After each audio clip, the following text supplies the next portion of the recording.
ನಮಸ್ತೆ. ಅಂಚೆಗೆ ಹೋಗದ ಪತ್ರ ಮುಂದಿನ ಚಾಪ್ಟರ್ ಹೆಸರು ಒಂದು ಮಾಡಬೇಡಿ ಅಥವಾ ಶ್ರದ್ಧೆಯಿಂದ ಮಾಡಿ, ನಡುವಿನ ಸ್ಥಿತಿ ಬೇಡ ಅಂತ. ಸೊ ಏನಿದಕ್ಕೆ ಉದಾಹರಣೆ ಕೊಟ್ಟಿದ್ದಾರೆ, ಈ ಚಾಪ್ಟರ್ ಹೆಸರು ನೋಡಿದ ತಕ್ಷಣ ನಮಗೆ ಗೊತ್ತಾಗುತ್ತೆ ನಾವು ಯಾವ್ಯಾವ ಕೆಲಸನ ಅರ್ಧಬರ್ಧ ಮನಸ್ಸಲ್ಲಿ ಮಾಡ್ತಾ ಇದ್ದೀವಿ ಅಥವಾ ಮಾಡಲೇಬೇಕು ಅಂತ ಮಾಡ್ತಾ ಇದ್ದೀವಿ, ಅದೆಲ್ಲ ಎಷ್ಟು ಕನ್ಫ್ಯೂಷನ್ಸ್ ಕ್ರಿಯೇಟ್ ಮಾಡ್ತಾ ಇದೆ ಅಂತ. ಸೊ ನೋಡೋಣ. ಒಂದು ನಿಂಬೆ ಹಣ್ಣನ್ನು ತಗೊಂಡು ಅದನ್ನು ಕಟ್ ಮಾಡಿ ಅದನ್ನು ಚೆನ್ನಾಗಿ ಹಿಂಡಿ ಲೋಟಕ್ಕೆ ನಿಂಬೆಹಣ್ಣಿನ ರಸನ ಹಾಕ್ಕೊಂಡು ಎಷ್ಟು ಬೇಕೋ ಅಷ್ಟು ಸಕ್ಕರೆನ ಹಾಕಿ ಅದಕ್ಕೆ ಒಂದು ಚಿಟಿಕೆ ಉಪ್ಪನ್ನು ಹಾಕಿ ಅದನ್ನು ಚೆನ್ನಾಗಿ ಮಿಕ್ಸ್ ಮಾಡಿ ಸೋಸ್ಬಿಟ್ಟು ಪಾನಕ ಮಾಡಿದಾಗ ನಿಂಬೆಹಣ್ಣಿನ ಪಾನಕ ರೆಡಿ ಆಗುತ್ತೆ. ಓಕೆ, ತುಂಬ ಟೇಸ್ಟಿಯಾಗಿರುತ್ತೆ. ಇದು ಟೇಸ್ಟಾಗಿ ಇರೋದಕ್ಕೆ ಅಲ್ಲಿ ಅಗೋಚರವಾದ ಒಂದು ಪದಾರ್ಥ ಇರುತ್ತಂತೆ. ಇವೆಲ್ಲ ಬಿಟ್ಟು ಅಗೋಚರವಾಗಿರುವಂಥ ಒಂದು ಪದಾರ್ಥ ಇರುತ್ತಂತೆ. ಏನು ಅಂತ ಬಂದಾಗ ಅದೇ ಶ್ರದ್ಧೆ. ನಾವು ಆ ನಿಂಬೆಹಣ್ಣಿನ ರಸವನ್ನು ಮಾಡಬೇಕಾದ್ರೆ ಎಷ್ಟು ಶ್ರದ್ಧೆಯಿಂದ ಮಾಡಿರ್ತೀವಿ, ಬಂದಿರೋವಂಥವ್ರಿಗೆ ಇದನ್ನು ಕೊಡಬೇಕು ಅಂದರೆ ಅದನ್ನು ನಾವೆಷ್ಟು ಪ್ರೀತಿಯಿಂದ ಮಾಡಿರ್ತೀವಿ ಅನ್ನೋದ್ರ ಮೇಲೆ ಆ ಪಾನಕ ರುಚಿಯಾಗಿರುತ್ತಂತೆ.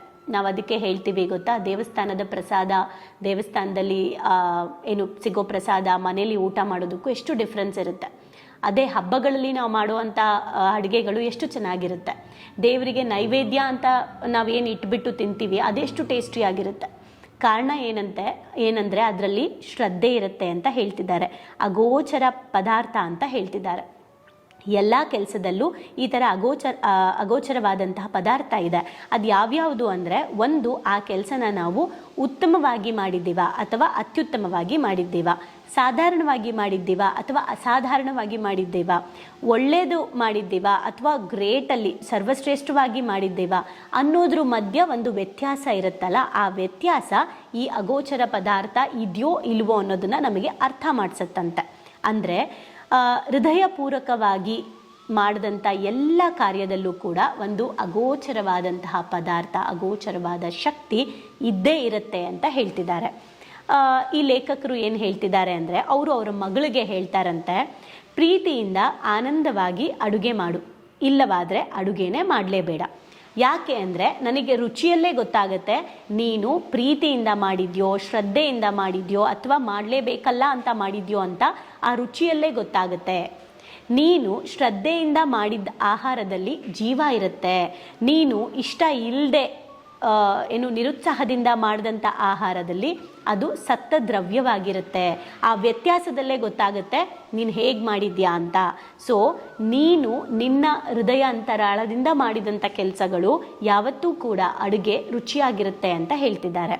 ಶ್ರದ್ಧೆ, ಭಕ್ತಿ ಅನ್ನೋದು, ಆರಾಧನೆ ಅನ್ನೋದು ದೇವರ ಮಂಟಪಕ್ಕೆ ಮಾತ್ರ ಸೀಮಿತ ಇರೋದಲ್ಲ. ನಾವು ಮಾಡೋ ಎಲ್ಲ ಕಾರ್ಯಗಳಲ್ಲೂ ಆ ಶ್ರದ್ಧಾ ಭಕ್ತಿ 101% ಇರಲೇಬೇಕು. ಅದೇ ನಿಜವಾಗ್ಲೂ ಆ ಕೆಲಸಕ್ಕೆ ಬೇಕಾಗಿರುವಂತಹ ಒಂದು ಶಕ್ತಿಯಾಗಿರುತ್ತೆ ಅಂತ ಹೇಳ್ತಿದ್ದಾರೆ. ನಮ್ಮನ್ನು ನಾವು ಸಂಪೂರ್ಣವಾಗಿ ಸಮರ್ಪಿಸಿಕೊಳ್ಬೇಕು ನಾವು ಮಾಡುವಂಥ ಕೆಲಸಕ್ಕೆ ಅಂತ ಹೇಳ್ತಾ ಇದ್ದಾರೆ. ಯಾವುದೇ ಕೆಲಸನ ನೀವು ಶ್ರದ್ಧೆಯಿಂದ ಮಾಡಿದ್ದೇ ಆದರೆ ಅದು ಒಂದು ಪ್ರಾರ್ಥನೆಯಾಗುತ್ತೆ ಅಂತ ಹೇಳ್ತಾ ಇದ್ದಾರೆ. ಸೊ ಇಲ್ಲಿ ಶ್ರದ್ಧೆಯಿಂದ ಮಾಡೋಕ್ಕೆ ಹೋದಾಗ ಏನೇನಾಗುತ್ತೆ ಅಂದರೆ, ಏಕಾಗ್ರತೆ ಜಾಸ್ತಿ ಆಗುತ್ತೆ, ಸಂತೋಷ ಜಾಸ್ತಿ ಆಗುತ್ತೆ, ಆನಂದ ಜಾಸ್ತಿ ಆಗುತ್ತೆ, ಪ್ರೀತಿ ಜಾಸ್ತಿ ಆಗುತ್ತೆ, ಸಾಫ್ಟ್ನೆಸ್ ಬರುತ್ತೆ. ಆ್ಯಂಡ್ ಎಲ್ಲದಕ್ಕಿಂತ ಹೆಚ್ಚಾಗಿ ದಿವ್ಯ ಪ್ರಭೆ ಅಂದರೆ ಒಂದು ರೀತಿ ನಮ್ಮ ಆರಾ ಕೂಡ ತುಂಬ ಚೆನ್ನಾಗಿರುತ್ತೆ ಅಂತ ಹೇಳ್ತಾ ಇದ್ದಾರೆ. ನಾವೇನು ಮಾಡ್ತೀವಿ ಅಂದರೆ, ಮನೆ ಕ್ಲೀನ್ ಮಾಡಬೇಕು, ಮನೆ ಗುಡಿಸ್ಬೇಕು, ಕಸ ಗುಡಿಸ್ಬೇಕು, ಹೇಗೋ ಗುಡಿಸ್ಬಿಡೋದು, ಅಲ್ಲಲ್ಲೇ ಧೂಳಿರುತ್ತೆ, ಅಲ್ಲಲ್ಲೇ ಅದು ಗಲೀಜು ಹಾಗೆ ಇರುತ್ತೆ, ಗುಡಿಸ್ದೆ ಅಂತ ಗುಡಿಸ್ಬಿಡೋದಾಗಿರ್ಬೋದು. ಅಥವಾ ಈಗ ನಾವು ನೋಡಿರ್ತೀವಿ ಮನೇನ ಶಿಫ್ಟ್ ಮಾಡಬೇಕಾದ್ರೆ ಬಂದು ಹೆಂಗೆ ಬೇಕಂಗೆ ತೊಗೊಂಡೋಗಿ ಮಾಡಿಬಿಡೋದು, ಆ ಸಾಮಾನೆಲ್ಲ ಒಡೆದಾಕ್ಬಿಡೋದು. ಅಲ್ಲಿ ಶ್ರದ್ಧೆ ಇರೋದಿಲ್ಲ. ಅಯ್ಯೋ ತೆಗೆದಿಡ್ಬೇಕಲ್ಲ ಅಂತೇಳಿ ಇಡೋದು. ಒಂಚೂರು ಹೆಲ್ಪ್ ಮಾಡ್ತೀರಾ ಅಂತ ನಮ್ಮನ್ನು ಯಾರಾದರೂ ಕರೆದ್ರೆ ನಾವು ಹೆಲ್ಪ್ ಮಾಡ್ತೀವಿ, ಬಟ್ ರಫ್ ಆ್ಯಂಡ್ ಟಫ್ ಆಗಿ ಮಾಡ್ತೀವಿ. ಯಾಕೆ ಅಂದರೆ ನಮಗಲ್ಲಿ ಕಾಳಜಿ ಇರೋದಿಲ್ಲ, ಪ್ರೀತಿ ಇರೋದಿಲ್ಲ. ಯಾಕೆ ಅಂದರೆ ಆ ಕೆಲಸದ ಮೇಲೆ ನಮಗೆ ಶ್ರದ್ಧೆನೇ ಇರೋದಿಲ್ಲ. ಅಂದರೆ ಮಾಡಬೇಕಲ್ಲ ಅಂತ ಮಾಡೋದು, ಅಂಥ ಕೆಲಸದಲ್ಲಿ ಯಾವತ್ತೂ ಕೂಡ 100% ರಿಸಲ್ಟ್ ಇರೋದಿಲ್ಲ. ಅದು ಆ ರಿಸಲ್ಟ್ ಒಳ್ಳೆ ರೀತಿಯಲ್ಲಿ ಇರೋದಿಲ್ಲ ಅಂತ ಹೇಳ್ತಾ ಇದ್ದಾರೆ. ಉದಾಸೀನತೆಯಿಂದ ಮಾಡಿರೋ ಕೆಲಸ ಯಾವತ್ತೂ ಸಕ್ಸಸ್ ಆಗೋದಿಲ್ಲ. ಉದಾಸೀನತೆಯಿಂದ ಮಾಡಿರೋ ಅಂತಹ ಸೇವೆ ಯಾವತ್ತೂ ಸೇವೆ ಅನ್ಸ್ಕೊಳ್ಳೋದಿಲ್ಲ. ಮಾಡಬೇಕಲ್ಲ ಅಂತ ಮಾಡಿರೋ ಪ್ರೀತಿ, ಕೊಡಬೇಕಲ್ಲ ಅಂತ ಕೊಟ್ಟಿರೋ ಗಿಫ್ಟು ಯಾವತ್ತೂ ಕೂಡ ಗಿಫ್ಟ್ ಅನ್ಸ್ಕೊಳ್ಳಲ್ಲ, ಪ್ರೀತಿ ಅನ್ಸ್ಕೊಳ್ಳಲ್ಲ ಅಂತ ಹೇಳ್ತಾ ಇದ್ದಾರೆ. ಸೊ ಎಷ್ಟು ಚೆನ್ನಾಗಿ ಹೇಳಿದ್ದಾರೆ ಅಂದರೆ, ನಾವು ಮಾಡುವಂಥ ಎಲ್ಲ ಕೆಲಸನೂ ಕೂಡ ಶ್ರದ್ಧೆಯಿಂದ, ಡಿಸಿಪ್ಲಿನಿಂದ ಮಾಡಿದ್ದೇ ಆದರೆ ಎಲ್ಲ ಕೆಲಸದಲ್ಲೂ ಕೂಡ ಪ್ರಾರ್ಥನೆಯನ್ನು ನಾವು ದೇವರನ್ನ ನೋಡ್ಬೋದಂತೆ, ಕೆಲಸದಲ್ಲಿ ದೇವರನ್ನ ನೋಡ್ಬೋದಂತೆ. ಅಷ್ಟು ಶ್ರದ್ಧೆ ಮನುಷ್ಯನಿಗೆ ತುಂಬ ಇಂಪಾರ್ಟೆಂಟ್ ಅಂತ ಹೇಳ್ತಾ ಇದ್ದಾರೆ. ಫೈನಲಿ ಅವ್ರು ಏನು ಹೇಳಿದ್ದಾರೆ ಅಂದರೆ, ಒಂದು ಅದನ್ನು ಮಾಡಲೇಬೇಡಿ, ಇಲ್ವಾ ಶ್ರದ್ಧೆಯಿಂದ ಮಾಡಿ, ಮಧ್ಯದಲ್ಲಿರುವಂತಹ ಸ್ಥಿತಿ ಬೇಡ ಅಂತ ಹೇಳ್ತಾ ಇದ್ದಾರೆ. ಸೊ ಯಾಕೆ ಇದು ಅಂತ ಬಂದಾಗ, ಈಗ ನಾವು ಎಲ್ಲ ಯೋಚನೆ ಮಾಡಬೇಕಾಗಿರೋದು, ಅಮ್ಮ ಏನೋ ಅಡುಗೆ ಮಾಡೋಕ್ಕೆ ಕರೀತಾರೆ, ಅಥವಾ ಹಸ್ಬೆಂಡ್ ಏನೋ ಐರನ್ ಮಾಡು ಅಂತ ಹೇಳ್ತಾರೆ, ಅಥವಾ ವೈಫ್ ಒಂಚೂರು ನನಗಿದನ್ನು ಫ್ಯಾನ್ ಕ್ಲೀನ್ ಮಾಡಿಕೊಡ್ತೀರಾ ಅಂತ ಹೇಳ್ತಾರೆ. ಕ್ಲೀನ್ ಮಾಡಿಕೊಡ್ಬೇಕಲ್ವಾ ಅಂತ ಹೋಗಿ ಹೇಗೇಗೋ ಮಾಡಿಕೊಡೋದಲ್ಲ, ಐರನ್ ಮಾಡಿಕೊಡ್ಬೇಕಲ್ವಾ ಅಂತ ಸುಮ್ಮನೆ ಒಂದು ಬಿಸಿ ತಾಕಿಸ್ಬಿಟ್ಟು ಚೆನ್ನಾಗೇ ಮಾಡಿಲ್ವಾ ಅಂತ ಹೇಳೋದಲ್ಲ.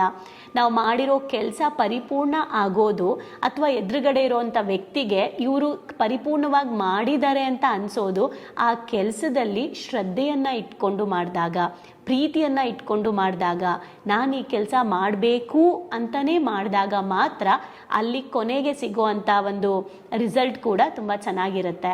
ಹಾಗಾಗಿ ಒಂದು ಮಾಡಲೇಬೇಡಿ, ಇಲ್ಲ ಶ್ರದ್ಧೆಯಿಂದ ಮಾಡಿ. ಈಗ ನೀವು ಯೋಚನೆ ಮಾಡಿ, ನಮ್ಮ ಲೈಫಲ್ಲಿ ನಾವು ಮಾಡ್ತಾ ಇರುವಂತಹ ಕೆಲಸ ಆಗಿರ್ಬೋದು, ಬಿಸ್ನೆಸ್ ಆಗಿರ್ಬೋದು, ಸಂಬಂಧಗಳಾಗಿರ್ಬೋದು, ಮಾಡಬೇಕಲ್ಲ ಅಂತ ಮಾಡ್ತಾ ಇದ್ದೀವ, ಅಥವಾ ಮಾಡಲೇಬೇಕಾಗಿರೋ ಕೆಲಸನೇ ಇದೆ, ಮಾಡಲೇಬೇಕು ಅನ್ನೋದಾದರೆ ಅದನ್ನೇ ನಾವು ಶ್ರದ್ಧಾ ಭಕ್ತಿಯಿಂದ ಮಾಡಿದ್ರೆ, ಅದು ಸಂಬಂಧ ಆಗಿರ್ಬೋದು ಅಥವಾ ವ್ಯವಹಾರ ಆಗಿರ್ಬೋದು, ಅಲ್ಲಿ ಡೆಫಿನೆಟ್ಲಿ ನಮಗೆ ಫೈನಲಿ ಆನಂದ, ಶಾಂತಿ ಎಲ್ಲನೂ ಸಿಗುತ್ತೆ ಅನ್ನೋದು ಈ ಚಾಪ್ಟರ್ನ ಸಾರಾಂಶ. Thank you.